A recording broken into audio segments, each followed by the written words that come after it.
各位观众朋友们，大家好，欢迎收看JxJ论坛，由我 Jimmy 马健，我们的好朋友 Jim Noteware 为我们去讨论这个礼拜的时事。Jim, how are you? I'm doing fine, Jimmy. The private world is doing great. The public world is falling apart. When you say private world, that's in your world and my world. Yeah, I mean, I'm talking about private enterprise and getting things done. It's slow. It's complex. The pandemic still lingers. The supply chain problems are still there. Inflation is continuing to rise, regardless of what the statistics say, and it's biting everybody up and down the line. But government is, I think, locally and nationally, government is falling apart. And we can start with Harris County in our city. Yeah, it's getting very serious. About 6 weeks ago, Harris County, the three people closest to our county judge, in some places it be called the county board of supervisors, the chair, etc. It's the county executive. Three of our closest allies and supporters and staff members were indicted for corruption, kickbacks, etc. And I said at the time, the process that the FBI and other investigators use is to go after the underlings and get them to squeal on their bosses. And so just day before yesterday, Lina Hidalgo said she fully expects now to be indicted. And I think most everybody else has understood that too. And that is going to make it very, very difficult for her to win re-election. Even people who are supportive of her in the political world do not like the specter of indictment. And I understand, I don't have any hard and fast evidence, but I understand that when other people have been indicted in the middle of a campaign, they have resigned during the campaign. So that does not taint their office. I understand being innocent until being proven guilty. But it does cast a major shadow over not only the government, but the entire election process. And elections are in such tentative status now anyway, including here in Harris County.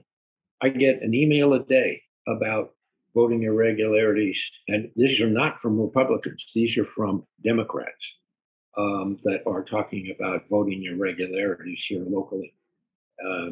It is becoming a very serious, not just issue, but set of issues all the way around. So, and I was at a meeting 2 weeks ago where I may have mentioned this to you in our last discussion, but our number 2 man in the city controller's office has been communicating that the city government is about to walk off a fiscal cliff in later in 22 and most likely in 23 or 24 as the federal transfer payments from the pandemic cease.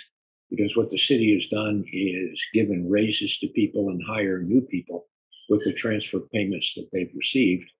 And so they are vulnerable in 2 big ways. Number one, the revenue that they're counting on will exit without being replaced. And number 2, they have increased the fixed costs of operating government.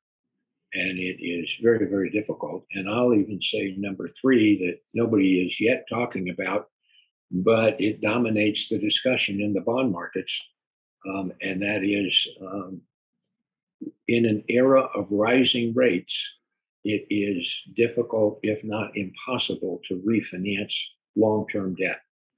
And a lot of municipal governments, Harris County and Houston among them, got accustomed to not only low interest rates, but declining interest rates.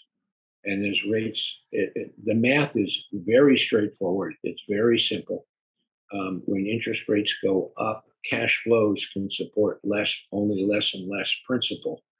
And so that's why the Fed created quantitative easing because they propped up the economy by having lower and lower interest rates.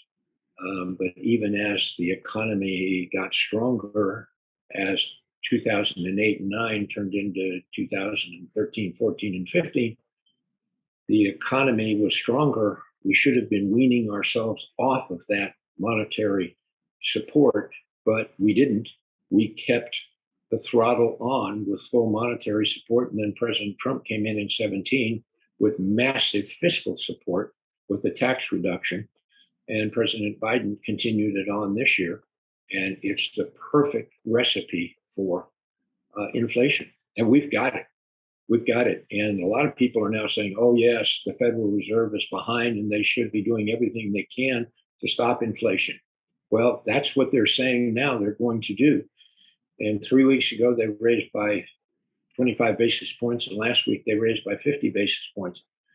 But most economists, including old-fashioned Paul Volcker and then more recently Ben Bernanke, say if you want to get a hold of inflation, you have to increase interest rates 3 percentage points above inflation. Well, if you believe inflation is somewhere in the 8 or 9% range, I think it's higher than that. Then that means you got to raise interest rates to 12%. And interest rates right now are somewhere in the 2 or 3%. So there is no way that this math works. The mathematics is indisputable, but when you put it into economic application, there are some very, very dicey times ahead. So you asked, I answered. No, this is about as detailed inside as there is, because you have to have an understanding of how the city and county works and understand the general, the micro and the macro. And the macro, right? Because if you were an old-fashioned sailor, like in Christopher Columbus's day, you were at the mercy of the winds and the tides, right? And if you were very lucky, you knew something about navigating by the stars.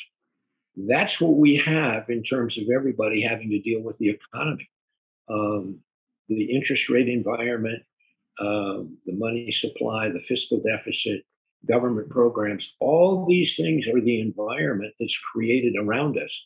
And those of us who have to make private sector decisions and family decisions have no choice but to recognize those factors and then make decisions accordingly. The old adage, plan for the worst and hope for the best, I think applies every day.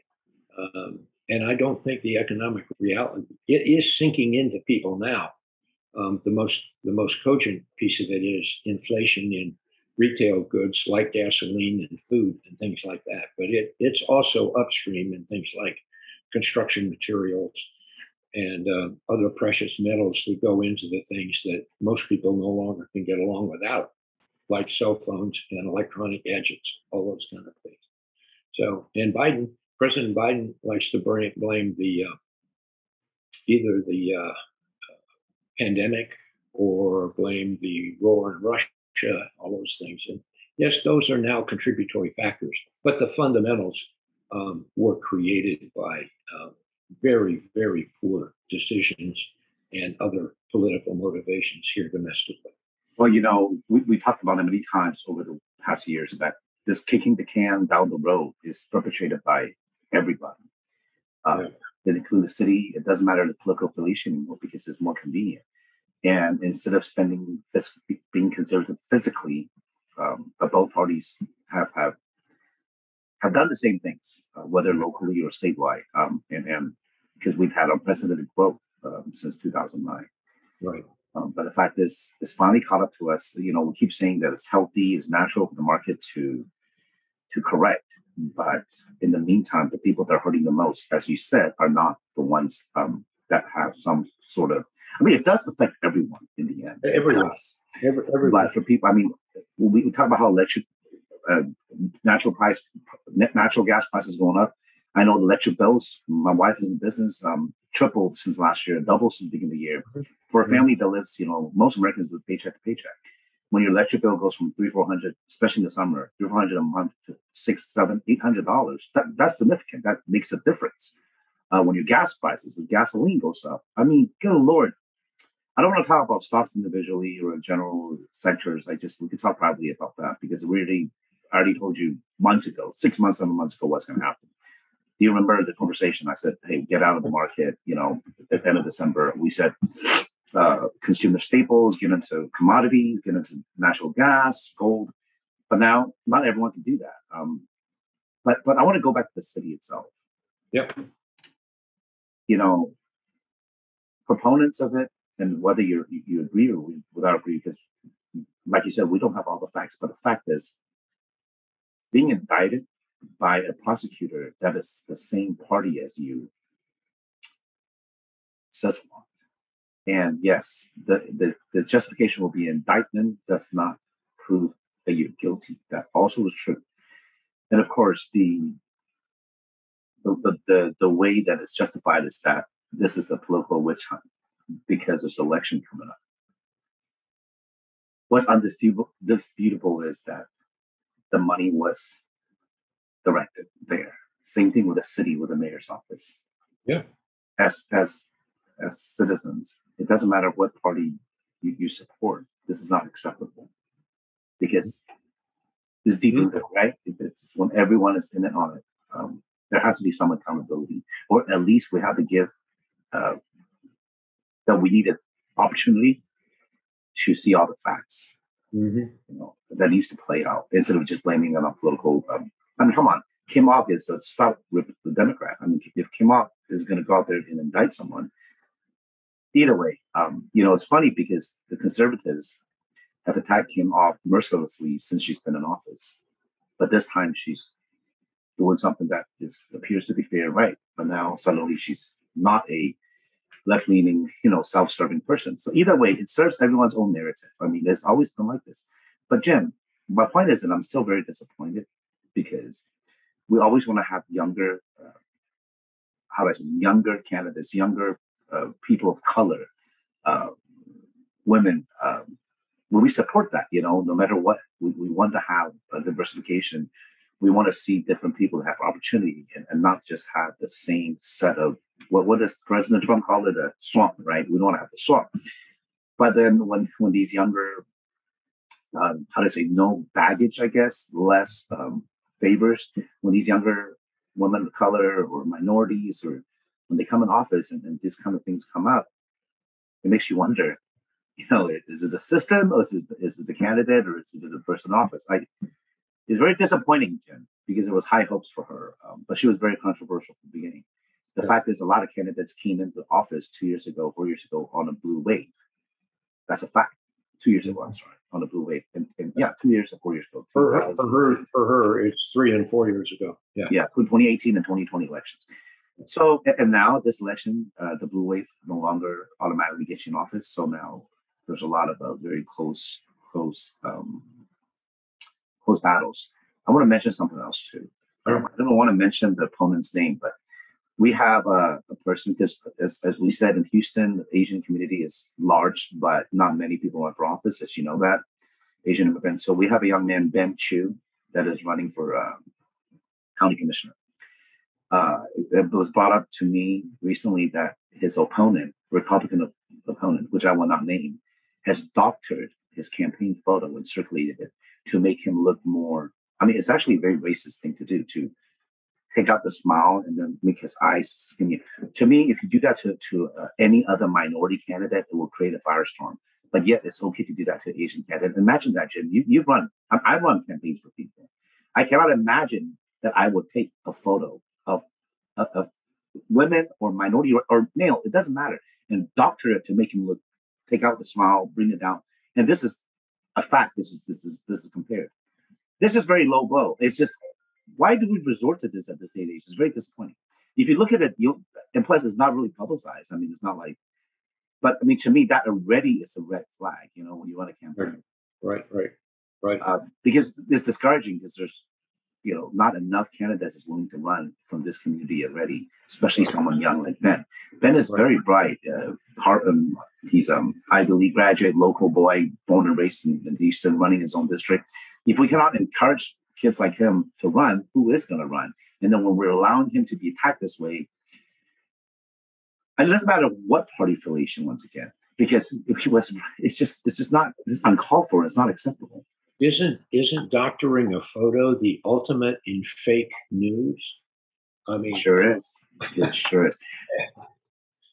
It's like doctoring the facts.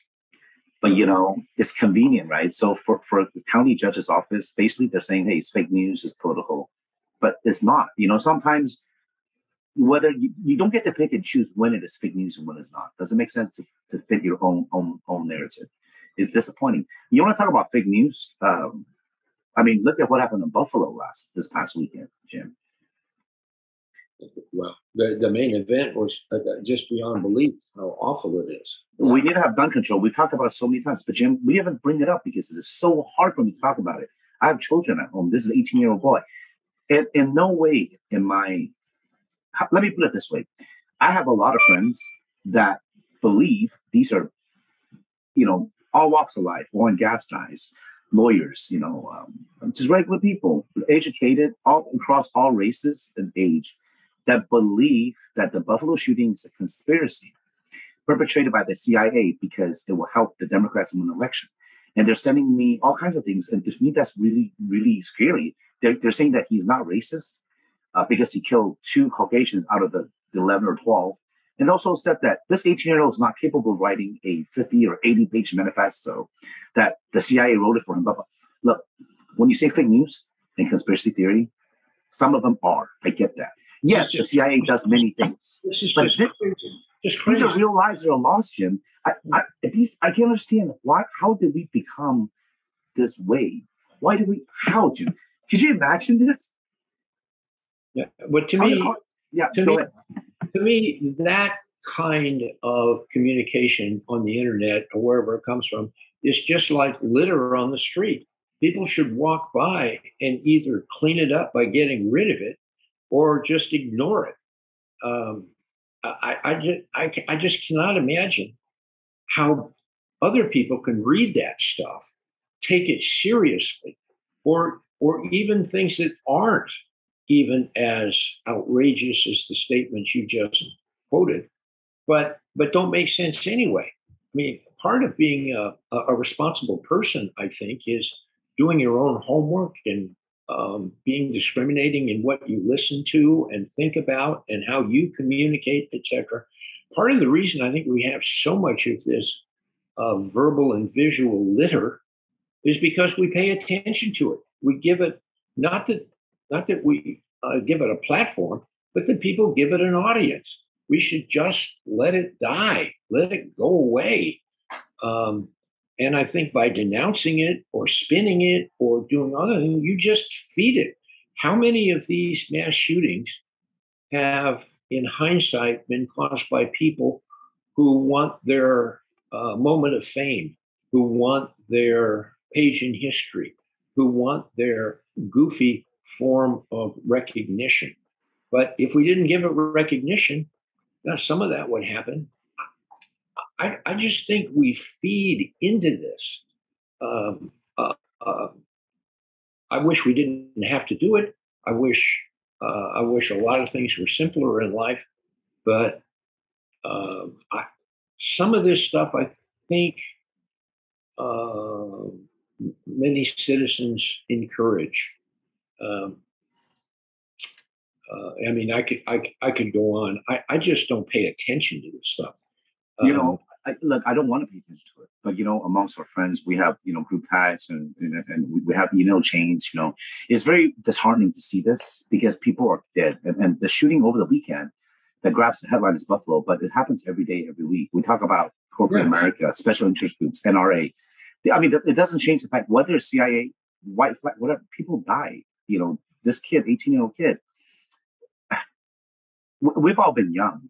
I can't imagine what I was doing at 18. I was probably fighting or being angry, and the hormones.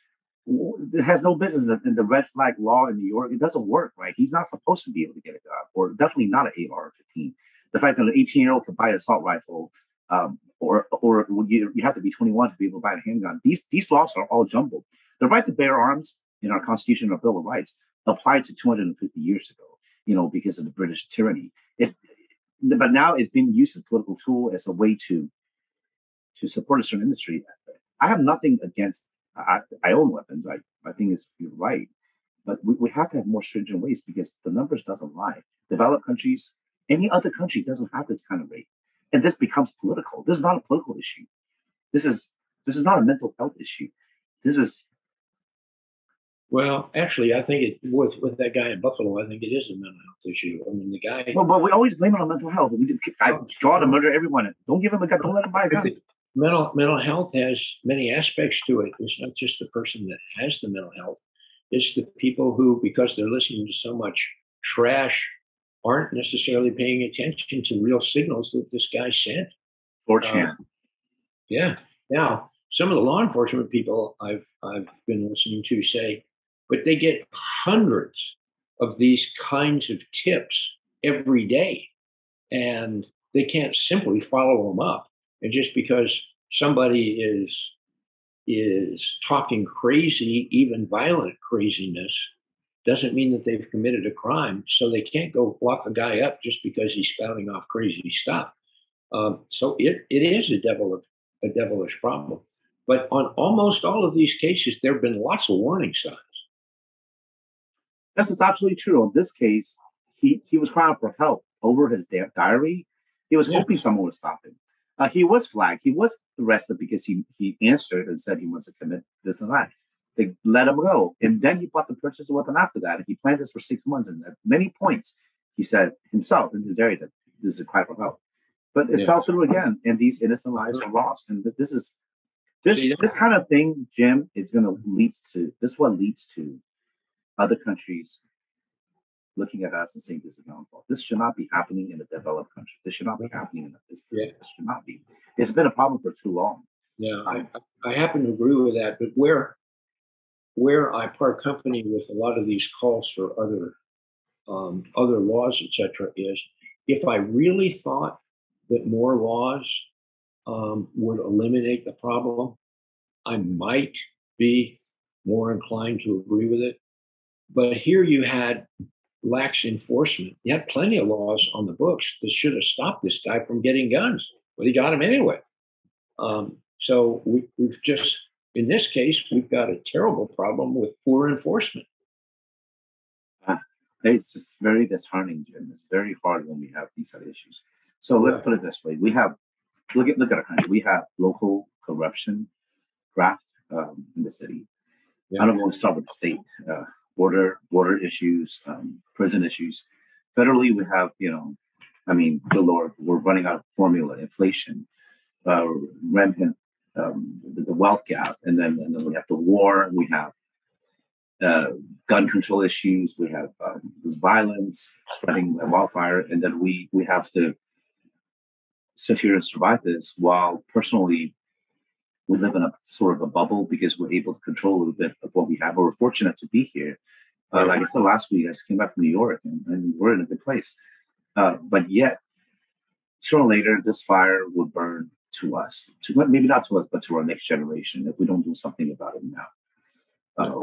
We have to stem this this kind of kicking the can down the road mentality.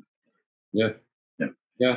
I think what it speaks to is the importance of personal integrity and for people leading by example. I think most behavior is contagious. I'll say even both ways. Good behavior is contagious and poor behavior is contagious.